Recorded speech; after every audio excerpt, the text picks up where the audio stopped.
PecaCast, o podcast de regularização.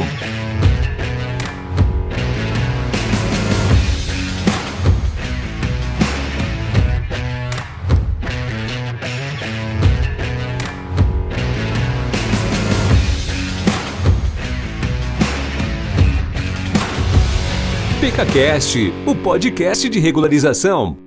Olá pessoal, meu nome é Paulo. Hoje estamos na sede da Peca Leite. Eu vou apresentar um pouco de nossa empresa para vocês, sobre o que nós fazemos, em que área nós atuamos, por que nossa empresa pode ser um auxílio ao que você precisa nos dias de hoje. Bem, nós trabalhamos com regularização de imóvel, ou seja, se você tem um imóvel e esse imóvel não está no seu nome ou não está no nome de quem deveria estar, ele está irregular.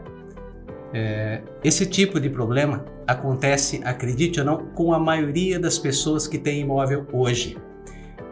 A Peca Leite vem atuando no mercado desde 2017. Desde então nós adquirimos uma larga experiência nesse mercado. Passamos por muitos problemas que até nós mesmos acreditávamos que não existia. Por isso, nossa empresa se solidificou em Itapetininga. Então hoje vou apresentar para vocês com muito gosto a Peca Leite. Nossa equipe, cada membro de nossa equipe trabalha especificamente em uma área, né? Hoje nesse bate-papo eu estou aqui com talvez um dos mais importantes membros da nossa equipe, que é o Danilo. Ele também trabalha já há muito tempo nessa área. Conheci o Danilo há aproximadamente uns 8 anos e meio, perto de 9 anos. E desde então a gente veio unindo forças e hoje ele está com a gente aqui.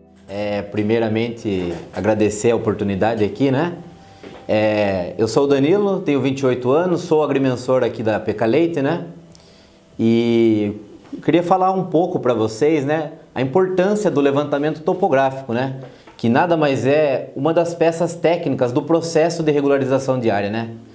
O levantamento topográfico em si consiste na habilidade o profissional de campo e dos aparelhos que são de última geração, né? Sejam eles GNSS, RTK, estação total, drones. E eu vim falar um pouco do levantamento topográfico, certo? Que nada mais é do que uma peça técnica dentro do processo, né? De retificação de área, de regularização de imóveis. E o Paulo vai falar um pouquinho sobre o georreferenciamento com vocês. É assim, pessoal, o georreferenciamento é uma exigência que existe hoje dentro do SIGEF, né? Mas para que esse georreferenciamento seja bem elaborado, eu dependo, principalmente aqui no escritório, do serviço feito em campo, que é o que o Danilo faz para nós do levantamento topográfico. Talvez aqui no escritório para nós é a peça mais importante que tenha. Então, quando o Danilo vai para campo com o cliente, principalmente, ele vai andar pelas divisas desse imóvel com um aparelho, nós aqui chamamos de GNSS, mas é um aparelho sofisticado, que vai pegar todas as medidas que existem na sua divisa, né? Então ele vai passar ali por volta do seu imóvel, andar pela divisa, e quando ele anda pela divisa desse imóvel, ele captura todas as informações que precisa para que traga aqui dentro do escritório.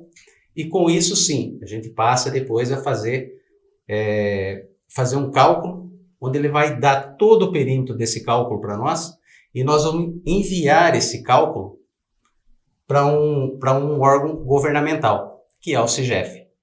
Esse envio de documento para o SIGEF vai gerar para nós o georreferenciamento oficial, né? Com esse georreferenciamento oficial, você garante muitas comodidades ao seu imóvel. Significa que ele está geolocalizado, ou seja, através de um satélite, ele manda informações para um satélite, e o satélite vai dizer em que parte do planeta nosso está o seu imóvel. Isso é o georreferenciamento. O georreferenciamento também é uma maneira que o INCRA, né, o governo, na verdade, junto ao INCRA, que é um órgão, né, encontrou de cadastrar de uma maneira assertiva os imóveis rurais.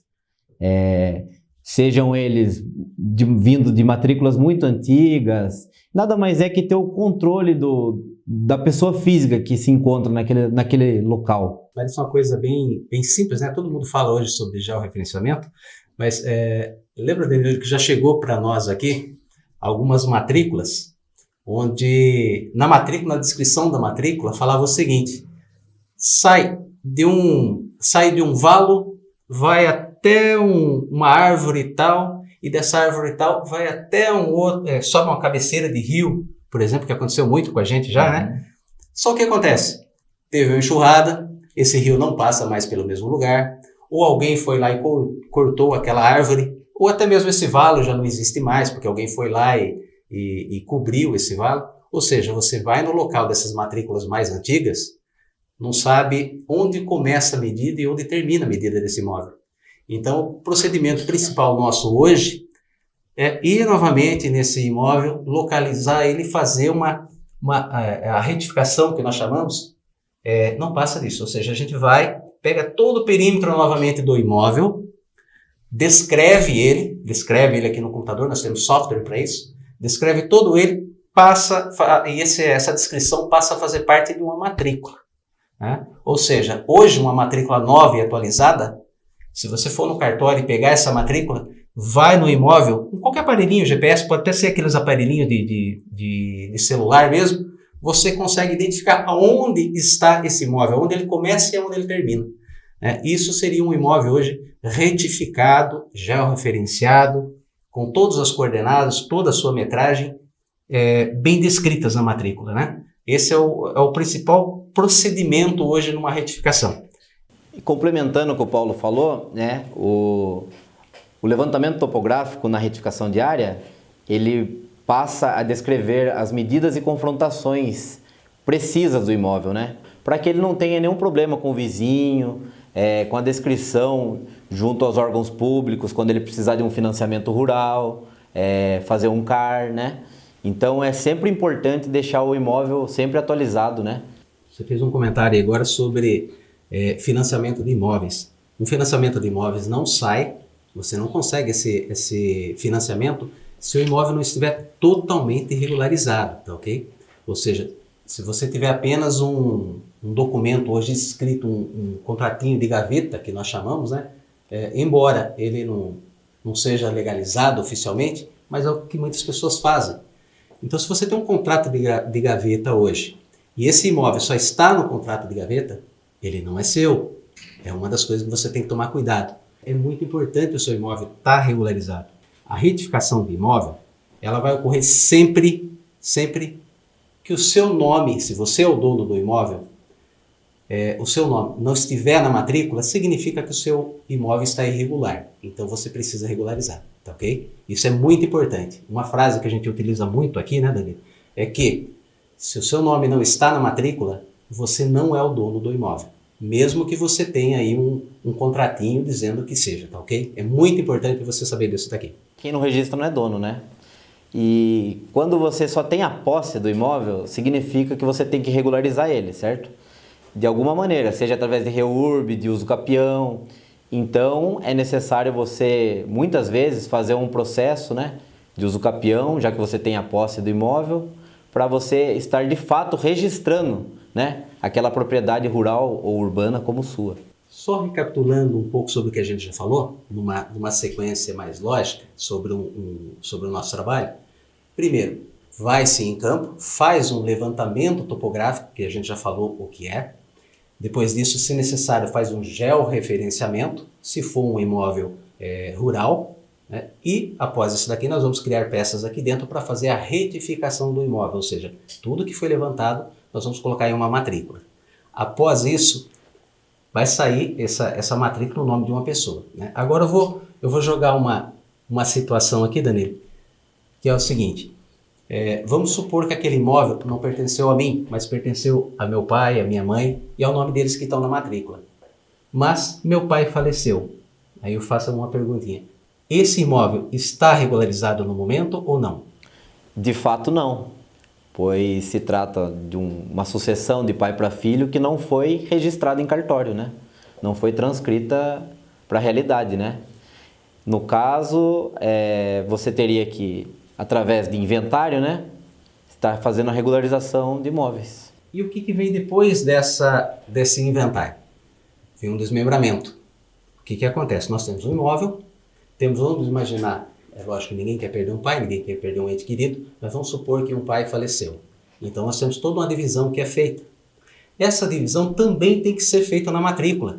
Chama-se desmembramento, né? Ou seja, nós vamos colocar a parte da mãe que lhe pertence, a parte dos filhos que lhe pertence. Porque muitas vezes acontece que um filho não deseja ficar com a parte dele no imóvel, mas ele não pode vender, porque está no inventário que aquela parte é dele. Mas no imóvel nós não sabemos especificamente qual é a área que lhe pertence. Ele é dono do imóvel todo, mas e se ele quiser tirar só uma parte para ele poder comercializar? Ele pode? Claro que pode. Nós fazemos, no caso, o desmembramento. E junto com o desmembramento, né, vem a parte de campo, né, que é a alocação das divisas, né? Conforme lavrado em cartório, desmembramento ou uma divisão amigável, né, a gente transcreve o que está em mapas, né, o que está no papel, para a realidade do campo, onde ficou as glebas dos irmãos, dos filhos, né, e a topografia de campo transcreve isso. Eu quero dizer para vocês é que a PK Leite, ela tem uma equipe, ela pode te ajudar, né? Muitas vezes, se vocês tiverem dúvida, eu quero que vocês entrem em contato conosco. Prontamente nós vamos dar todo tipo de informação que você precisa. Nós estamos preparados para isso daqui. Vamos falar um pouco de uso capião então, né, Paulo? Bom, o uso capião nada mais é que você que tem aquela posse mansa e pacífica do seu imóvel há muitos anos, né? Você transcrever isso para o registro, de fato, em cartório, né? Hoje existe muito imóvel que nós chamamos de... aliás, existem vários tipos de imóvel irregular. Uma delas é o uso capião. Na verdade, o uso capião é uma ação. Essa ação pode ser judicial ou extrajudicial. Mas quando que nós aplicamos um uso capião?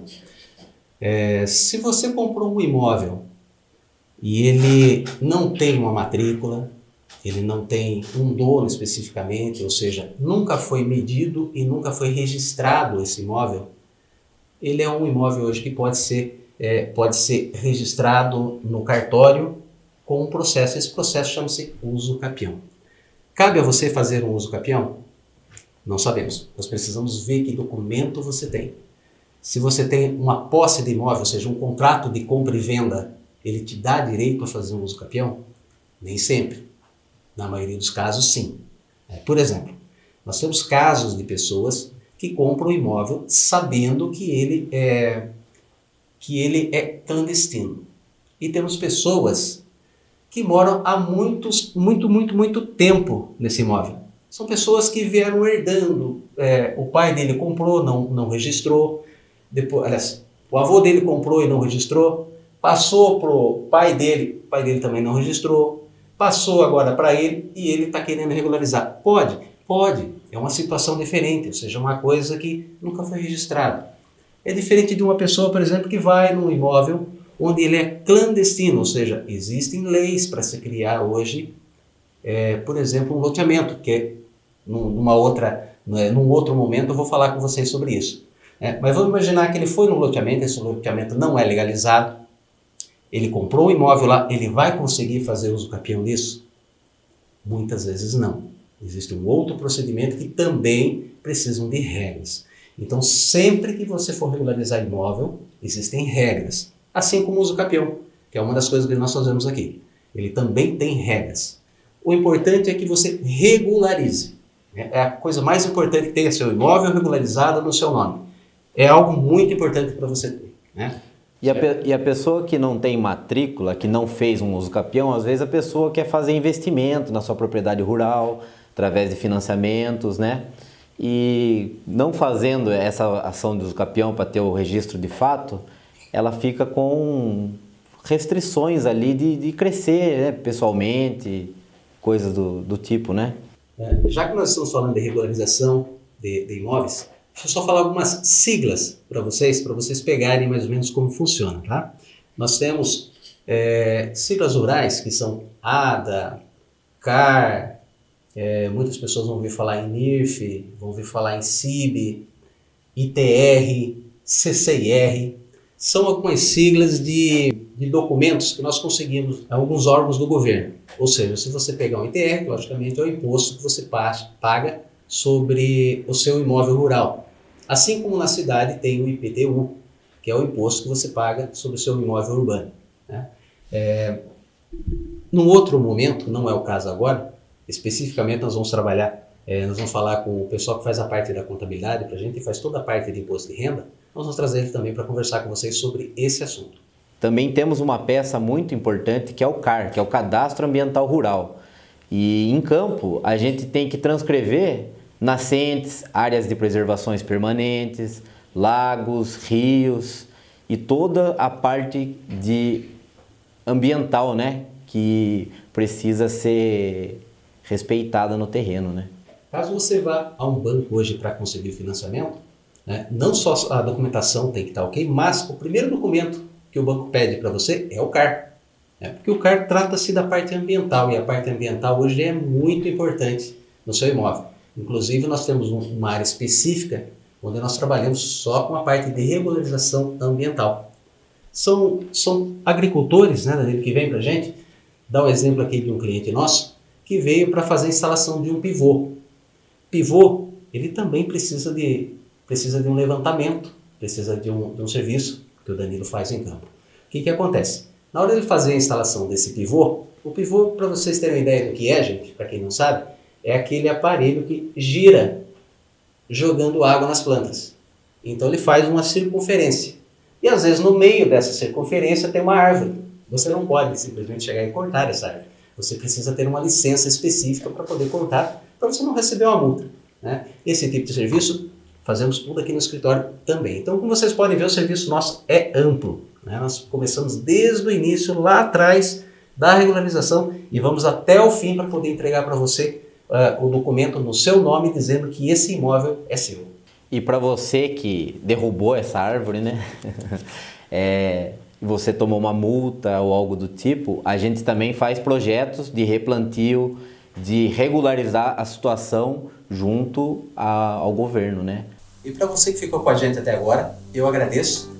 E entre em nossas redes sociais, descubra mais sobre o nosso trabalho, entre em contato conosco e deixe sua dúvida. Acompanhe um pouco mais do nosso dia a dia, do nosso trabalho, através das redes sociais, que eu tenho certeza que nós temos a solução certa para você.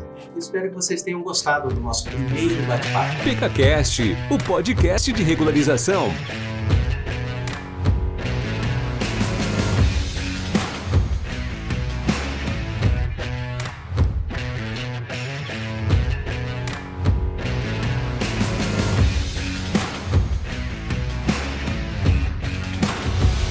PecaCast, o podcast de regularização. Agência Marketing Black. Sua empresa performando em alto nível no digital.